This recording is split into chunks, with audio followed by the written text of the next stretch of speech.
السلام علیکم ورحمۃ اللہ وبرکاتہ۔ وعلیکم السلام ورحمۃ اللہ وبرکاتہ۔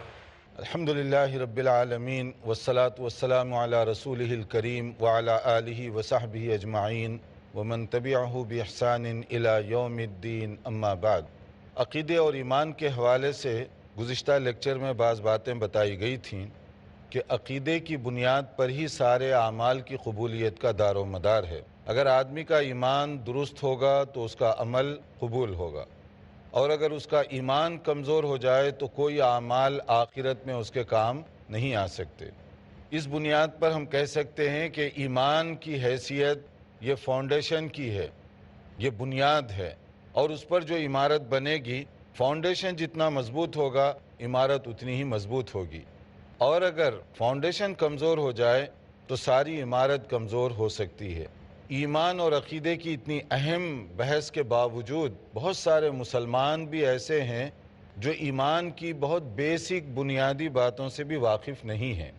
اب اس کے بعد آئیے آگے ہم اس میں چلتے ہیں کہ اللہ تعالیٰ کی توحید کے حوالے سے قرآن کریم کی بہت ساری صورتیں ہم پڑھتے بھی ہیں، اور اس میں اللہ تعالیٰ کی بعض صفات کا ذکر کیا گیا، لیکن بہت کم لوگ اس پر توجہ دیتے ہیں۔ یقیناً آپ لوگ توجہ دیتے ہوں گے۔ مثلا بہت سی ایسی صورتیں جو چھوٹی چھوٹی ہیں، یاد ہیں سب کو، لیکن اس کے مفہوم پر غور کم کرتے ہیں۔ مثلا توحید کے حوالے سے چھوٹی صورتوں میں سورۃ اخلاص، قل هو اللہ احد، قل هو اللہ احد عام طور پر لوگ نماز جلدی جلدی پڑھنے کے لیے پڑھتے ہیں۔ اگر اس صورت کو آپ مفہوم کے اعتبار سے پڑھیں گے سمجھ کر تو اپنا ایمان انتہائی مضبوط ہوگا۔ قل هو اللہ احد یہ توحید کی صورت، اللہ تعالیٰ کی وحدانیت کو پہچاننے کا ایک بہت بڑا ذریعہ ہے یہ صورت، اور یہ ہر فیملی، ہر گھر والوں کو یاد ہوتا ہے اور پڑھتے کم ہیں۔ کوئی اور دوسری مثال آپ دے سکتے ہیں قل هو اللہ احد کے علاوہ چھوٹی صورتوں میں جو توحید کا سبق جلدی سے معلوم ہو جائے ہمیں، کون سی صورت ہو سکتی ہے؟ جی آپ۔ سورۃ الناس اور سورہ فلق، اس میں بھی مثالیں ملتی ہے توحید کی۔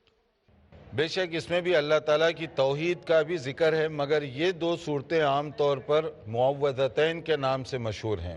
اس میں دونوں اینگل سے آپ دیکھ سکتے ہیں۔ کوئی اور صورت جو مکمل توحید والی ہے اور چھوٹی صورتوں میں جو آپ لوگوں کو یاد بھی ہے۔ اب دیکھیں مجھے اتنا اعتماد ہے کہ آپ کو یاد بھی ہے، جو آپ لوگ پڑھتے بھی ہیں، توحید کا چیپٹر، اللہ پر ایمان کا، تو ایک مثال دی گئی قل هو اللہ احد، دوسری کوئی آپ؟ سورۃ الفاتحہ، اس میں بھی مثالیں ملتی ہیں الحمدللہ رب العالمین۔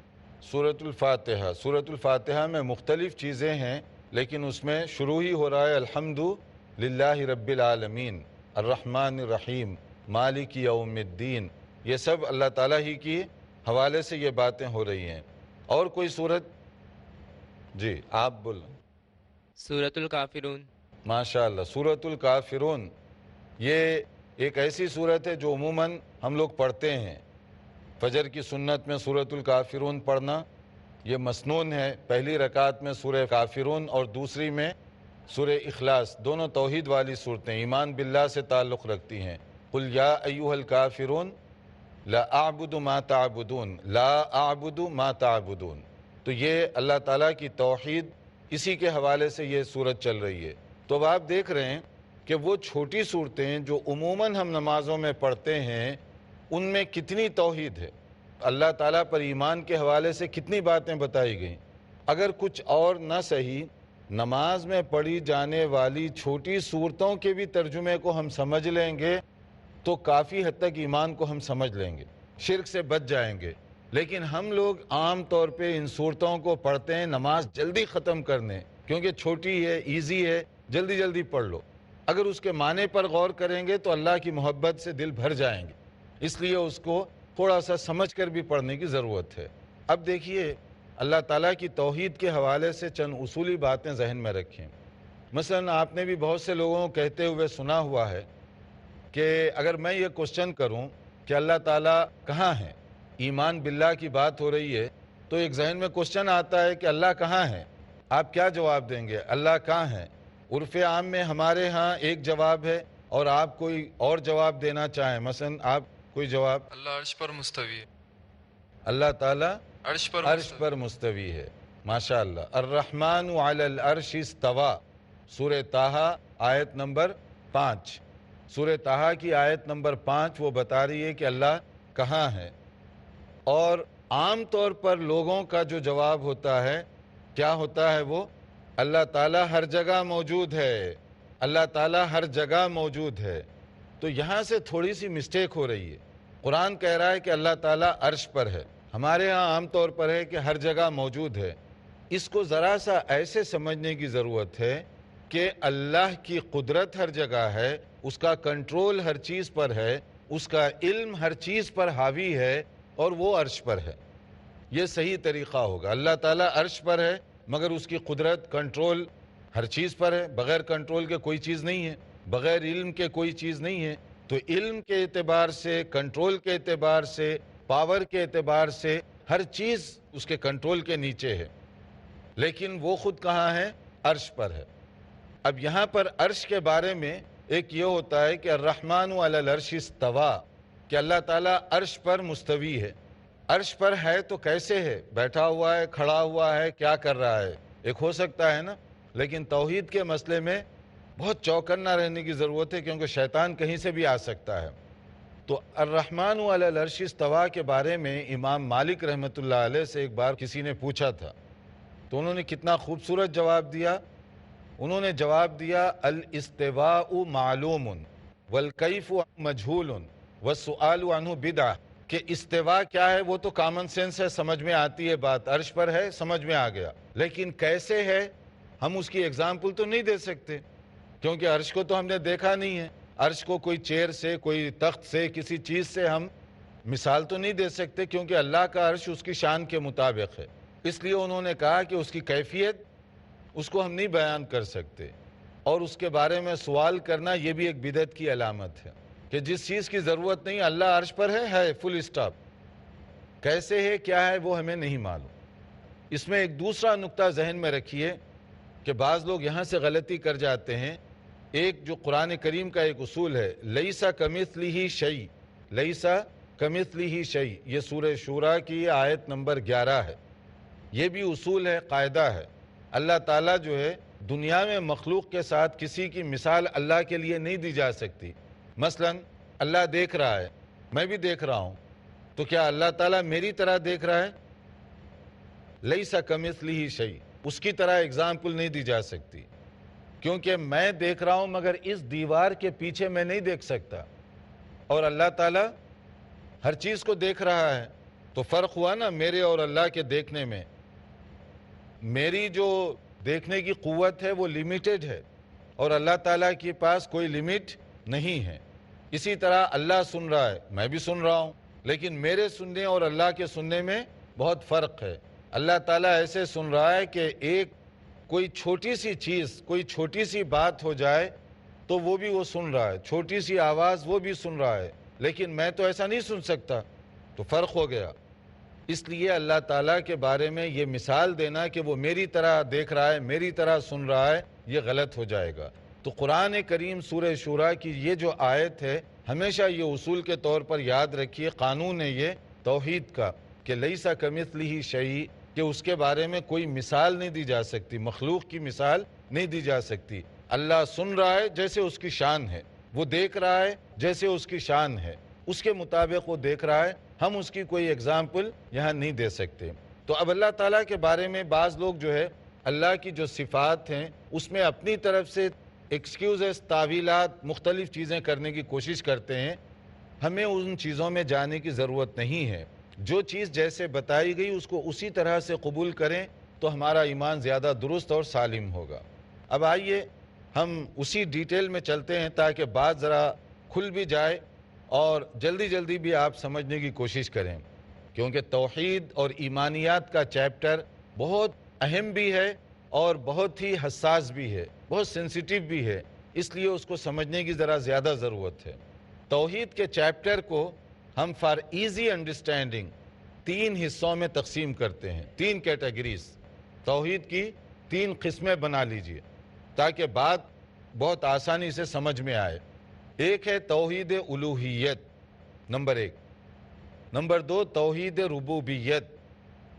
نمبر 3 توحید اسماء و صفات، یہ تین حصوں میں الوہیت، ربوبیت، اسماء و صفات، پوری توحید کو ہم فار ایزی انڈرسٹینڈنگ، آسانی سے سمجھنے کے لیے، اس کی تعریف اور اس کی بحث کرنے کے لیے تین حصوں میں تقسیم کر رہے ہیں۔ توحید کی جب بھی بات ہوگی یا تو اس کا تعلق الوہیت کے ساتھ ہوگا یا ربوبیت کے ساتھ ہوگا یا اسماء اور صفات کے ساتھ ہوگا۔ اسی طرح سے شرک کی بھی جب بات ہوگی تو عموماً شرک بھی اسی طرح کا ہوتا ہے، انہی تینوں حصوں میں وہ تقسیم ہوگا، تو اس کو ہم آسانی سے سمجھ سکیں گے۔ پہلے آئیے سمجھتے ہیں توحید ربوبیت۔ توحید ربوبیت کیا ہے؟ رب کہتے ہیں کسی چیز کو پالنا، پرورش کرنا، اس کا انتظام کرنا، پرووائڈ کرنا۔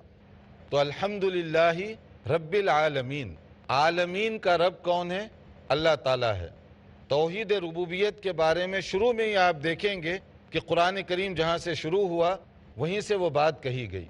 اسی طرح سے آپ دیکھیں گے توحید ربوبیت کی حوالے سے کہ ساری دنیا کا پیدا کرنے والا کون ہے؟ اللہ تعالیٰ ہے۔ ساری دنیا کا پیدا کرنے والا، بنانے والا، اس کا کنٹرول کرنے والا، اس کے نظام کو چلانے والا، یہ سب کا سب کون ہے؟ وہ اللہ تعالیٰ ہے۔ اسی کو توحید ربوبیت کہتے ہیں۔ اور توحید ربوبیت کے حوالے سے ہم انشاءاللہ ایک مختصر بریک کے بعد تفصیل بتائیں گے کہ قرآن کریم میں کہاں اس کا ذکر ہے اور اس کی کیا اہمیت ہے۔ دیکھتے رہیے پروگرام، بریک کے بعد حاضر ہوں گے انشاءاللہ۔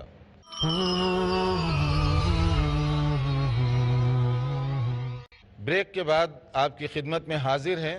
بریک سے پہلے ہم بتا رہے تھے کہ توحید، اس پورے چیپٹر کو تین حصوں میں ہم تقسیم کریں گے، ربوبیت، الوہیت اور اسماء و صفات، تاکہ بات کرنے میں آسانی ہو سکے۔ توحید ربوبیت کا مطلب ہے اللہ تعالیٰ کی وہ صفات اور وہ چیزیں جو تخلیق سے متعلق ہیں، کائنات کو پیدا کرنا، اس کا انتظام کرنا، اس کے لیے روزی اور اس سے متعلقہ امور، یہ ساری چیزوں کو فراہم کرنا، یہ سب توحید ربوبیت میں شامل ہے۔ اب آپ دیکھیے کہ جیسے ہم سورہ فاتحہ بھی پڑھتے ہیں تو رب العالمین کو ذکر کرتے ہیں مختلف طریقوں سے، اور اسی طرح آدم کی تخلیق، آدم علیہ السلام کی تخلیق کس نے کی؟ اللہ نے کی۔ اور سورہ بقرہ کے اندر آپ دیکھیے آیت نمبر 30، پہلے پارے میں آیت نمبر 30، جس میں کیا کہا گیا؟ وَإِذْ قَالَ رَبُّكَ لِلْمَلَائِكَةِ إِنِّي جَاعِلٌ فِي الْأَرْضِ خَلِيفَةً، جب اللہ تعالیٰ نے کہا فرشتوں کے سامنے کہ میں آدم کو پیدا کر رہا ہوں، اس میں پوائنٹ کیا ہے؟ پیدا کرنا۔ تو کس نے پیدا کیا؟ اللہ تعالیٰ نے پیدا کیا۔ تو یہ ہے توحید ربوبیت۔ پیدا کرنے والا کون ہے؟ اللہ ہے، اور انتظام کرنے والا وہ بھی اللہ تعالیٰ ہے، جیسے روزی دینا، پانی برسانا، موسمی اثرات، یہ سب کس کے ذمہ ہے؟ یہ اللہ تعالیٰ ہی کر رہا ہے۔ مشرکین عرب اس توحید کو مانتے تھے، یہ بھی پوائنٹ آپ ذہن میں رکھیے۔ ان کو اس پر کوئی آبجیکشن نہیں تھا۔ ساری دنیا کا پیدا کرنے والا وہ کہتے تھے اللہ ہے، ساری دنیا کا کنٹرولر وہ کہتے تھے اللہ تعالیٰ ہے، آسمان زمین کو کس نے بنائے وہ کہتے تھے اللہ تعالیٰ نے بنایا ہے۔ تو اس کا مطلب ہے کہ ان کو اس توحید میں کوئی اعتراض نہیں۔ یہ نقطہ ہے سمجھنے کے لیے کہ توحید کی ایک قسم کو مانے اور دوسری کو نہ مانے تو وہ مسلمان نہیں ہو سکتا، سب پورا ٹوٹل ماننا پڑے گا۔ تو مشرکین عرب توحید ربوبیت کو مانتے تھے۔ توحید کی جو دوسری قسم ہے وہ ہے توحید الوہیت، الہ، آلیہ، اسی سے وہ جس کی عبادت کی جائے، اسی لیے اس کا دوسرا ایک نام ہے توحید عبادت بھی، یعنی وہ سارے ایشوز اور مسائل جو عبادت سے تعلق رکھتے ہیں تو اس کو کہیں گے ہم کیا؟ توحید الوہیت۔ توحید الوہیت کا مطلب ہے کہ صرف ایک اللہ کی بندگی کرو۔ ایک اللہ کی بندگی کرنے کا ذکر کہاں کہاں آیا ہے؟ قرآن کریم میں کثرت کے ساتھ یہ ذکر آیا ہے مختلف جگہوں پر۔ سورہ فاتحہ ہم پڑھتے ہیں، کیا کہتے ہیں اس میں؟ ایاک نعبد و ایاک نستعین۔ یہ سب کو یاد ہے نا؟ ایاک نعبد و ایاک نستعین۔ کیا اس میں وعدہ کر رہے ہیں، کیا پرامس کر رہے ہیں ہم؟ کہ اے اللہ ہم تیری ہی عبادت کرتے ہیں۔ کیا ہے؟ ایاک نعبد، ایاک نعبد، یہ امفسائز ہے، تاکید کا صیغہ ہے۔ ایاک، صرف تیری ہی، یا اگر میں اس کو تھوڑا سا بدل کر یوں پڑھوں، یا اللہ ہم تیری بھی عبادت کرتے ہیں، تو جائز ہوگا یہ؟ تیری بھی کرتے ہیں تو اس کا معنی ہوا کوئی اور ہے اس کی بھی کرتے ہیں تو ایاک نعبدو کے ساتھ غلط ہو جائے گا. ایاک نعبدو کا مطلب ہے کہ تیری ہی اونلی، اور کوئی نہیں ہو سکتا اس میں حقدار، پورے کٹ آف ہو گئے، صرف ایک ذات کی عبادت ہم کریں گے. ایاک نعبدو، اسی ایاک نعبدو اس میں آپ دیکھیے قرآن کریم کی مختلف جو صورتیں ہیں. سورہ انعام آیت نمبر 162 162 سورہ انعام، قل ان صلاتی و نسکی و محیای و مماتی للہ رب العالمین لا شریک لہ وبذالک امرت وانا اول المسلمین. آپ اعلان کر دیجئے، یہ قرآن کا فیصلہ ہے، آپ اعلان کر دیجئے کہ میری نماز، میری قربانی، میری زندگی، میری موت، میرے تمام کام کس کے لیے ہیں؟ للہ رب العالمین، صرف اللہ کے لیے، صرف اللہ کے لیے. اور لا شریک لہ، اس کا کوئی شریک نہیں ہے، کسی بھی اعتبار سے شریک نہیں ہے. اور اسی کا مجھے حکم دیا گیا اور اسی کو میں قبول بھی کرتا ہوں، ڈکلیریشن، اسی کی شہادت بھی میں دیتا ہوں. تو اس کا معنی یہ ہوا کہ اللہ کے علاوہ کسی کی بھی عبادت کرنا اس ڈکلیریشن کے خلاف ہے. اگر آج کوئی شخص اللہ تعالیٰ کے علاوہ کسی اور کی عبادت کر رہا ہے تو وہ شرک ہوا کہ نہیں ہوا؟ ایک حصے کو ماننے سے صرف مسلمان نہیں ہوگا، پوری توحید کو ماننا اس کے لیے کیا ہے؟ ضروری ہو جائے گا. اسی طرح توحید کی تیسری جو قسم ہے، اس کا جو تیسرا چیپٹر ہے اسماء اور صفات، یعنی اللہ تعالیٰ کے کچھ ایٹریبیوٹ ہیں، اس کی صفات ہیں. تو اس بارے میں ہمارا یہ یقین ہونا چاہیے کہ اللہ تعالیٰ کی جو صفات ہیں اس میں بھی کوئی شریک کسی بھی طرح سے نہیں ہو سکتا. جیسے سورہ اعراف کے اندر بھی کہا گیا اور دوسری جگہوں پر کہا گیا. سورہ اعراف کی آیت نمبر 180 180 یہ توحید اسماء و صفات کو سمجھنے کے لیے بہت ہی اہم ہے. اور بھی جیسے مختلف جگہوں پر اس کا ذکر آیا، وَلِلَّهِ الْأَسْمَاءُ الْحُسْنَى، اللہ تعالیٰ کے لیے بہترین نام ہیں، بہترین صفات ہیں. اس پر بھی ہمارا یقین ہونا چاہیے. اگر اللہ کی بجائے دوسروں کے اندر وہ صفات کو ہم تلاش کریں گے تو یہاں سے مار کھا جائیں گے. اب صفات کے بارے میں 2 پوائنٹس ذہن میں رکھیے. اللہ کی مختلف صفات ہیں، ان کے بارے میں جیسے بتایا گیا ایز اٹ از ہم اس کو قبول کریں گے، پوائنٹ نمبر 1. دوسری چیز یہ ہے کہ اس کی بندوں سے کوئی ہم اگزامپل نہیں دے سکتے. جیسے وہی آیت لیسا کمثلہ شیء، اس کی کوئی اگزامپل نہیں دی جا سکتی. اللہ دیکھتا ہے، دیکھتا ہے. کوئی پوچھے کیسے دیکھتا ہے؟ اللہ کی شان کے مطابق دیکھتا ہے بس. اللہ کے ہاتھ ہیں، کیسے ہیں اس کے ہاتھ؟ جیسے اس کی شان ہے. میرے ہاتھ کی طرح تو نہیں ہے، آپ کے ہاتھ کی طرح نہیں ہے، کیونکہ میرا ہاتھ محدود ہے، میری طاقت محدود ہے. کیا اللہ تعالیٰ کے بھی ہاتھ محدود ہیں یا اس کی طاقت بھی محدود ہے؟ نہیں ہے. اس لیے جیسی اس کی شان ہے، لیسا کمثلہ شیء. دوسرے یہ ہے کہ جو چیز جیسے بتائی گئی آپ اس کو ٹویسٹ نہ کریں، تعویل نہ کریں. تعویل کریں گے تو وہاں بھی گڑبڑ ہو جائے گی.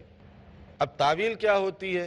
اللہ کے ہاتھ ہے مثال کے طور پر. اب آپ نے کہا ارے بھائی اللہ کے ہاتھ کا مطلب فزیکلی ہاتھ نہیں ہے، اللہ کے ہاتھ کا مطلب ہے طاقت، پاور. تو پھر آپ تعویل کر دیے اس کی. اب یہ تعویل اینڈ لیس ہوتی ہے اور اس کی وجہ سے بعض اوقات گڑبڑ پیدا ہوتی ہے. اس لیے آپ جو ہے کہیں کہ اللہ کے ہاتھ ہیں، ہمیں اس کی جو ہے نا اس کو ٹویسٹ کرنا، تعویل کرنا اس کی ضرورت نہیں ہے. تو بات کا خلاصہ یہ کہ توحید کی 3 قسمیں ہیں. ساری چیپٹر، ساری چیزیں اس کے اندر شامل ہیں. توحید ربوبیت، توحید الوہیت، توحید اسماء اور صفات. اور ربوبیت کے مسئلے میں مشرکین بھی مانتے تھے، الوہیت میں آ کر وہ گڑبڑ کرتے تھے، اللہ کے علاوہ دوسروں کی بھی عبادت وہ کیا کرتے تھے. اور اسماء اور صفات میں آج بھی بہت سارے لوگ ایسے ہیں جو اس میں مختلف قسم کی ایکسکیوزز، تعویلات اپنی طرف سے کرتے ہیں جس کی کوئی قطعاً ضرورت نہیں ہے. یہ ہمارا سلسلہ انشاءاللہ آئندہ لیکچر میں بھی جاری رہے گا.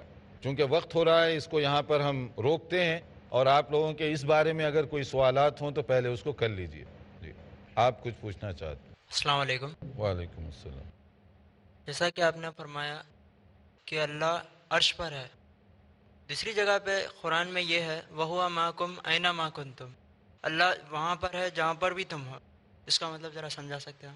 ماشاءاللہ، یہ بہت اچھا اور بروقت سوال آپ نے کیا کہ اللہ تعالیٰ عرش پر ہے اور دوسری جگہ اللہ تعالیٰ جو ہے نا تمہارے ساتھ ہے. تمہارے ساتھ ہے، لیکن کس طریقے سے ساتھ ہے؟ فزیکلی کیا وہ میرے ساتھ یہاں پر ہے؟ اگر میں یہ کہوں گا تو اللہ کی شان میں ایک طرح سے بے ادبی ہوگی، کیونکہ آدمی مثال کے طور پہ ٹوائلٹ بھی جا رہا ہے، تو اگر میں یہ کہوں کہ اللہ تعالیٰ میرے ساتھ ہے، پاکی ہے، ناپاکی ہے، یہ چیزیں ہیں اس میں ساتھ ہے، تو اللہ کا جو احترام اور اس کی جو شان ہے اس کے خلاف ہوگا۔ اس لیے میں یہ کہوں گا کہ اللہ تعالیٰ عرش پر ہے، اس کا علم، اس کی قدرت اور وہ چیزیں سب میرے ساتھ چل رہی ہیں، یعنی میں دنیا کے کسی حصے میں چلا جاؤں وہ حصہ اللہ کی قدرت سے باہر نہیں ہوگا، اللہ کے نالج سے باہر نہیں ہوگا، تو اس میں اللہ تعالیٰ کی شان میں بے ادبی بھی نہیں ہوگی اور مفہوم بھی صحیح بن جائے گا۔ جی آپ جی۔ جیسا کہ بعض فرقے کہتے ہیں کہ اللہ کے جو صفات ہیں تو یہ قدیم ہے، اور بعض کا کہنا ہے کہ بھئی حادث ہے، اس میں صحیح راہ کون سی؟